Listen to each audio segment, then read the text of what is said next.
शादी वाले दिन सौतेले पिता ने ऐसा क्यों किया? जी हाँ दोस्तों, मेरा नाम कीर्ति है और आज मैं आपको अपनी कहानी सुनाने वाली हूँ। मेरे पापा मुझसे बहुत प्यार करते थे, लेकिन जब मैं छोटी थी 8 साल की तभी वो एक एक्सीडेंट में चल बसे। मेरी माँ ने उसके बाद दूसरी शादी कर ली। सच बताओ तो मैं नहीं चाहती थी कि मेरी मम्मी ऐसा करें, लेकिन उस समय अकेली औरत, छोटी बच्ची, इसलिए मेरी माँ ने शादी की। मुझे मेरे सौतेले पिता बिल्कुल भी पसंद नहीं थे। मैं उन्हें पापा भी नहीं कहती थी। मम्मी ने कई बार कहा कि ये तुम्हारे पिता है, यही सच है, लेकिन मैंने नहीं माना। मेरे पिता तो इस दुनिया में नहीं है। ये तो सिर्फ मेरी माँ के पति थे, वो भी दूसरे। उनसे मेरा एक छोटा भाई भी है। वो एजेंसी का काम करते थे और अक्सर टूर भी किया करते थे। मेरे सौतेले पिता जब भी मुझसे बात करते या पास आते, मैं उनसे बात भी नहीं करती। आखिर ऐसा चलता रहा और मम्मी ने ये सब देखते हुए मुझे मौसी के यहाँ भेज दिया था पढ़ने। मेरा ज़्यादातर समय वही निकला करता था। पढ़ाई के बाद मुझे एक लड़के राहुल से प्यार हो गया था। राहुल नया नया ही हमारे शहर में आया था और मौसी के घर के पास ही रहने भी आया था। करीब 6 महीने में ही मैं राहुल को प्यार करने लगी थी। मैंने सोच लिया था कि शादी उसी से करूँगी। वो उम्र में करीब मुझसे 5 साल बड़ा था, लेकिन प्यार में ये सब कहाँ देखा जाता है। मैंने मेरी माँ को बता दिया कि मैं राहुल से शादी करना चाहती हूँ। मेरी माँ ने बोला ठीक है। राहुल को मिलने के लिए मेरे घर बुलाया। राहुल अनाथ था, उसके माता पिता और रिश्तेदार नहीं थे, इसलिए वो खुद मेरे घर हमारी शादी की बात करने गया। मुझे बस मेरी माँ की हाँ चाहिए थी। पिता से मुझे कोई मतलब नहीं था, लेकिन वो भी वही थे। जब राहुल आया था, माँ को लड़का पसंद आ गया। मैं खुश थी। राहुल चला गया और मम्मी भी कुछ काम से बाहर गई। जब मैं घर में अकेली थी तब मेरे सौतेले पिता मेरे पास आए, बोले तुम उस लड़के से शादी नहीं करोगी? मैंने कहा आपसे किसने पूछा, चले जाइए यहाँ से। मैं वहाँ से जाने लगी तब उन्होंने मेरा हाथ पकड़ा और फिर कहा तुम शादी नहीं कर सकती। इस बार उनकी आंखों में थोड़ा गुस्सा था। मैंने कहा मेरा हाथ छोड़िए और मुझसे दूर रहिए। मैं अपने कमरे में गई और दरवाज़ा बंद कर लिया।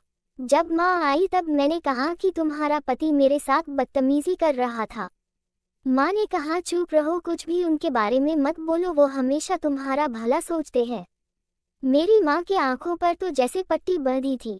माँ ने फिर रात में मुझसे बोला कि ये लड़का राहुल सही है, तू अच्छे से जान पहचान निकलवा लीना।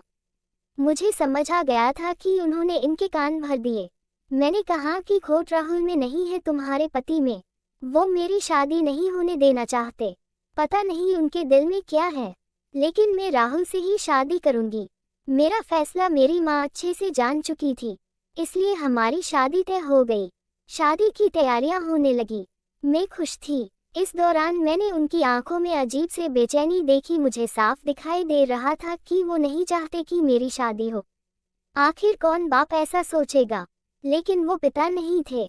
आखिरकार शादी का दिन आ गया। सुबह मैं अकेले में राहुल से छत पर बात कर रही थी। जैसे ही मैंने फोन रखा, मेरे मुंह पर किसी ने पीछे से रुमाल रखा और मैं बेहोश हो गई। जब मुझे होश आया तब मैं एक कमरे में एक बिस्तर से बंधी थी। मेरा मुंह भी बंद था। मेरी शादी वाले दिन मुझे यहाँ कौन उठा कर लाया? थोड़ी देर बाद कमरे का दरवाजा खुला और सामने थे मेरे सौतेले पिता। उन्होंने मेरे साथ ये किया था, पर आखिर वो मुझे यहाँ क्यों उठा कर लाए? मुझे वो पसंद नहीं थे, लेकिन वो इस हद गिरे हैं मुझे नहीं पता था। ऐसा तो मैंने उनके बारे में नहीं सोचा था। मैं यही सब सोच रही थी तब वो बोले मैं तुम्हारी शादी उस लड़के से नहीं होने दूंगा। वो खाना लेकर आए थे। उन्होंने मेरा मुंह खोला। मैंने कहा कि क्या चाहते हो? तुम मेरी शादी से इतने परेशान क्यों हो? मुझे यहाँ बांध कर रखा है। यही है तुम्हारा असली चेहरा। मेरी आवाज़ तेज होती देख उन्होंने मेरा मुंह वापस बांध दिया। आज रात मेरी शादी थी और रात को मैं यहाँ इस कमरे में बंद हूँ। मेरी आंखों से लगातार आंसू निकले जा रहे थे। मैं सोच रही थी कि सारी गलती माँ की है, जो इस आदमी से शादी कर ली। रात को फिर वो कमरे में आए। इस बार कमरे में आते ही कहा कि आज तुम्हारी शादी थी, लेकिन मैं नहीं चाहता था कि तुम उस लड़के से शादी करो। वो लड़का झूठा है, फ्रॉड है, तुम्हें धोखा दे रहा है। वो पहले से शादीशुदा है। तुम मेरी बात नहीं मान रही थी, इसलिए मैं तुम्हें यहाँ इस तरह लाना पड़ा, लेकिन तुम्हारे भले के लिए मैं कुछ भी करूँगा।